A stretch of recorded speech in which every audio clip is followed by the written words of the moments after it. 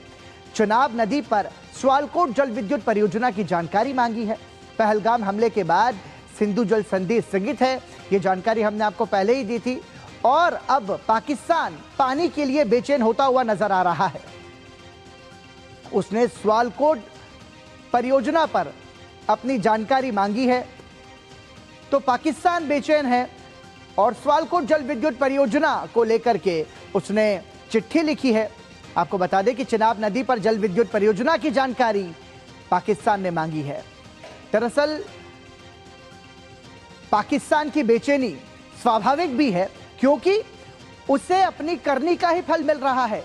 सिंधु जल संधि समझौता जो है वो पहलगाम हमले के बाद से ही पूरी तरीके से रद्द है और भारत इस पर अडिग है। भारत ने साफ कह दिया है कि खून और पानी एक साथ नहीं बह सकता और जब तक पाकिस्तान ये बात नहीं समझ लेता, भारत की जो स्थिति है वो वैसी ही रहेगी। और आइए अब आपको बताते हैं कि जिस स्वालकोट जल विद्युत परियोजना से पाकिस्तान बेचैन है, वो स्वालकोट जल विद्युत परियोजना आखिर है क्या। तो आपको बता दें कि स्वालकोट जल विद्युत परियोजना जो है, ये परियोजना 1984 से लंबित थी। 8000 मिलियन यूनिट स्वच्छ ऊर्जा का अनुमान इसके जरिए जताने की कोशिश की गई। 31,000 करोड़ से अधिक की अनुमानित लागत है स्वालकोट जल विद्युत परियोजना। 2 चरणों में इसमें विकास किया जाना सुनिश्चित किया गया था और साथ ही इसमें पहले चरण में 1200 और दूसरे चरण में 656 मेगावाट बिजली जो है उसका उत्पादन होगा। तो ये अपने आप में महत्वपूर्ण है। तो स्वालकोट जल विद्युत परियोजना 1984 से लंबित थी। इसकी ऊंचाई 192.5 मीटर होगी और अब इसे तेजी से पूरा किया जा रहा है, जिससे पाकिस्तान की नींद उड़ी हुई है। और कौन कौन सी परियोजना है उसकी जानकारी भी आपको देते हैं। आपको बता दें कि स्वालकोट परियोजना जो है वो 1856 मेगावाट की जो परियोजना है, इससे इतनी ज़्यादा बिजली जो है वो उत्पन्न हो सकेगी। ये जम्मू कश्मीर की सबसे बड़ी परियोजनाओं में से एक है। हाल ही में इसके लिए 5129 करोड़ के टेंडर जारी किए गए हैं। पाकल डुल ये दूसरी महत्वपूर्ण परियोजना, 1000 मेगावाट की क्षमता वाली ये परियोजना चिनाब की सहायक नदी मारूद सदुर पर है। यह भारत का पहला स्टोरेज प्रोजेक्ट होगा जो पानी के बहाव को नियंत्रित कर सकेगा। साथ ही इसके अलावा रतले, यह 850 मेगावाट की जो परियोजना है, यह भी अपने आप में महत्वपूर्ण परियोजना है। पाकिस्तान, आपको बता दें कि लंबे समय से इस परियोजना का विरोध कर रहा है, जिस पर अब भारत ने बहुत तेजी से काम बढ़ा दिया है। अब इसका काम बहुत तेजी से चल रहा है। इसके अलावा कीरू, यह भी महत्वपूर्ण परियोजना है जो कि 624 मेगावाट की बिजली उत्पादन क्षमता होगी। ये परियोजना भी निर्माणाधीन है और 2026 के अंत तक पूरी होने की उम्मीद है। इसके अलावा क्वार परियोजना, ये 540 मेगावाट की क्षमता वाली महत्वपूर्ण परियोजना है जो कि किश्तवाड़ जिले में है। इसके अलावा दुलहस्ती स्टेज 2 पर इसका काम जारी है। दुलहस्ती परियोजना जो है वो 258 मेगावाट की परियोजना है। इस नई योजना को हाल ही में मंजूरी मिली है। इसके अलावा किशन गंगा, ये 330 मेगावाट की उत्पादक क्षमता वाली परियोजना है। ये प्लांट पहले से ही चालू है और ये नीलम नदी के पानी को मोड़कर बिजली बनाता है। ये तमाम सारी ऐसी परियोजनाओं की जानकारी हम आपको दे रहे हैं जिससे पाकिस्तान की नींद उड़ी हुई है। तुलबुल प्रोजेक्ट ये दशकों से रुका हुआ था। 2025-26 के बाद भारत ने वुलर झील के पास इस पर फिर से काम शुरू करने का फैसला किया है। इसके अलावा निम्बू बाजगो, ये भी जो प्रोजेक्ट है, लद्दाख में स्थित ये प्रोजेक्ट पहले से ही चालू है। साथ ही चटक, ये भी लद्दाख में करगिल के पास बिजली उत्पादन कर रहा है। यानी साफ है कि भारत ने जो कहा वो करके दिखाया और पाकिस्तान की नींद इसी के साथ उड़ी हुई है। और भारत अभी भी अपने कथन पर अड़ा हुआ है कि पानी और खून अब एक साथ नहीं बहेगा और वो दिन दूर नहीं जब पाकिस्तान बूंद बूंद पानी के लिए मोहताज होगा। क्योंकि ये तमाम सारी परियोजना जिसका जिक्र हम आपके सामने कर रहे हैं, ये सारी परियोजनाओं ने पाकिस्तान की नींद उड़ा दी है। और आपको बता दें कि इससे पहले पाकिस्तान ने दुलहस्ती 2 परियोजना पर भी विरोध जताया था। तो लगातार इस वजह से पाकिस्तान की नींद उड़ी हुई है। और आपको बता दें कि क्या है दुलहस्ती 2 परियोजना। तो दुलहस्ती 2 परियोजना जिसका विरोध पाकिस्तान ने भी बड़े खुले तौर पर किया था, वो बता दें कि दिसंबर 2025 में पर्यावरण मंत्रालय ने इस योजना को मंजूरी दी थी, जिसका नाम है दुलहस्ती परियोजना। 260 मेगावाट जल विद्युत की ये परियोजना है जिसमें 130 मेगावाट की 2 यूनिट्स होंगी। परियोजना की लागत 3200 करोड़ से अधिक होगी। तो ये दुलहस्ती परियोजना जिसकी वजह से पाकिस्तान अब तड़प चुका है और पाकिस्तान की नींद भी उड़ चुकी है, क्योंकि पानी के बिना पाकिस्तान अपना गुजारा कैसे करेगा। और नौबत ये आ गई है कि अब पाकिस्तान जो है वो भारत को पत्र लिखकर भारत से जानकारियां हासिल कर रहा है। इसी के साथ नेशन टू नेशन में रुक रहे हैं एक छोटे से ब्रेक के लिए। कहीं मत जाइए, बने रहिए हमारे साथ।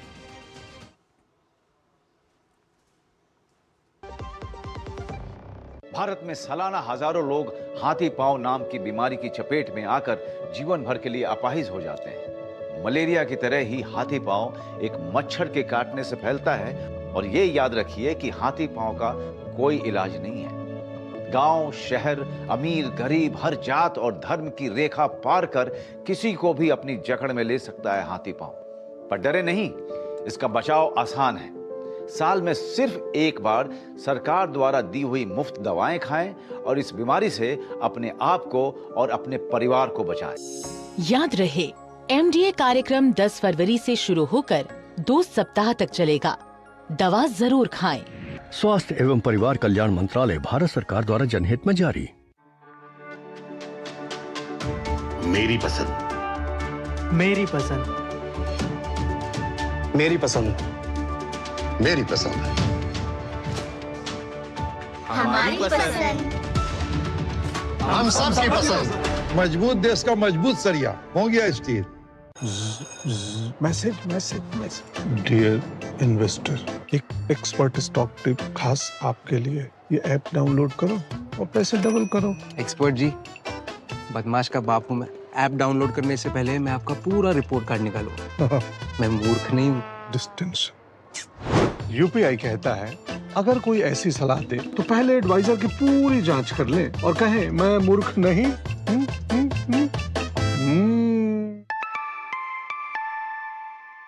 जाइए, आप भी किसी का टेस्ट लीजिए। ब्रेक के बाद एक बार फिर आपका स्वागत। आप देख रहे हैं नेशन टू नेशन और आइए अब बात कर लेते हैं जरा उत्तर कोरिया की। उत्तर कोरिया के तानाशाह किम जोंग उन ने अपनी 13 साल की बेटी किम जू ए को अपना उत्तराधिकारी चुन लिया है। दक्षिण कोरिया की खुफिया एजेंसी ने गुरुवार को सांसदों को दी गई जानकारी में यह दावा किया है। तो किम जोंग उन का उत्तराधिकारी जो है वो चुन लिया गया है। हाल ही के महीनों में जू ए कई बड़े कार्यक्रमों में अपने पिता के साथ नजर आई हैं। सितंबर में बीजिंग दौरे के दौरान भी वो किम जोंग के साथ में दिखी थी और ये उनका पहला विदेशी दौरा था। तो किम जोंग की जो उत्तराधिकारी है उनकी 13 साल की बेटी है। ये उनका पहला विदेशी दौरा था, जैसा कि हमने आपको बताया, जिसकी जानकारी सामने आई है। किम जू ए कई बड़े कार्यक्रमों में अपने पिता के साथ दिखी हैं। वो कोरियाई पीपुल्स आर्मी की स्थापना दिवस के कार्यक्रम में भी शामिल हुई और कुमसुसान पैलेस ऑफ द सन भी गई।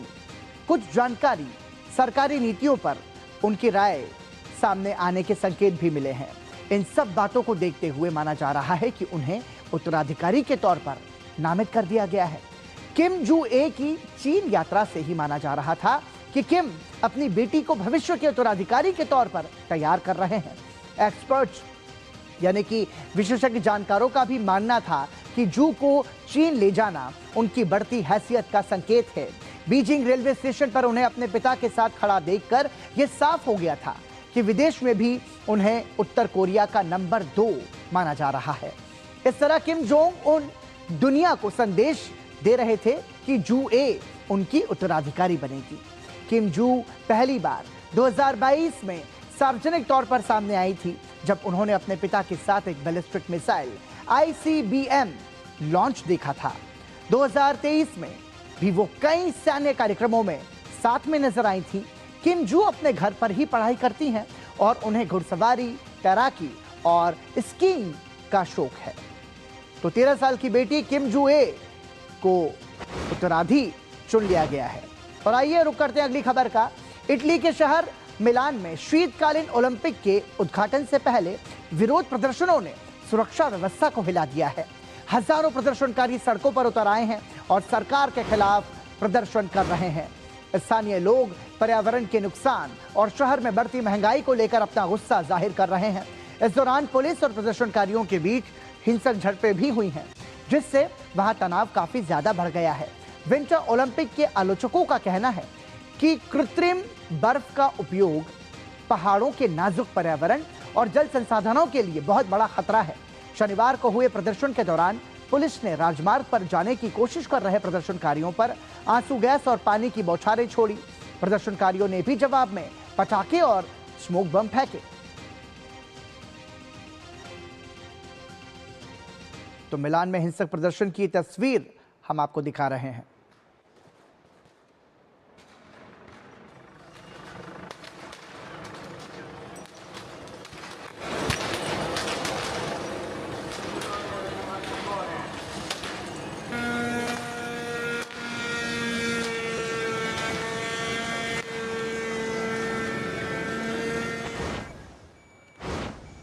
और इसी के साथ नेशन टू नेशन में आज के लिए इतना ही। हमें दीजिए अनुमति। नमस्कार।